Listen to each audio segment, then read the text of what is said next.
Centimètre par centimètre, la cloche s'élève dans le beffroi de Bergues.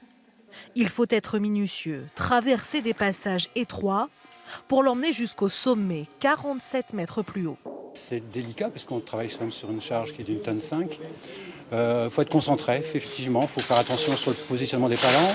Les personnes à chaque niveau, on a répété un petit peu la montée. On savait ce matin comment on allait faire. Donc tout est préparé, le positionnement des palans pour recevoir la cloche en partie haute. 1,5 tonne pour ce bourdon, la cloche la plus importante du carillon. Jacques Martel suit sa remontée avec attention. Il est le carillonneur de Bergues et vit cet événement avec émotion. Un musicien, comme un carillonneur, a besoin de son instrument. Et le carillonneur ne peut pas avoir son instrument. Il est obligé d'utiliser l'instrument de la commune, de la paroisse, etc. Et donc, j'étais orphelin quelque part.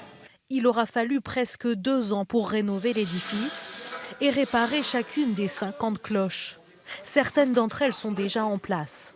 Là, vous avez les plus grosses cloches qui ont été installées, au nombre de 24. Et il va en rester une trentaine à installer au centre du carillon. Elles seront réparties au centre de la tour, dans lequel vous aurez toute une transmission mécanique. Ce seront des équerres avec des fils horizontaux qui vont se connecter sur les battants et des fils verticaux qui iront directement se connecter sur le clavier, le piano du carillonneur. Et donc le carillonneur qui se trouvera exactement à l'endroit où je me trouve actuellement et qui pourra jouer de son instrument.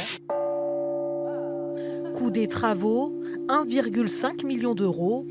De quoi redonner vie au carillon et le rendre accessible aux 20 000 visiteurs qui s'y pressent chaque année.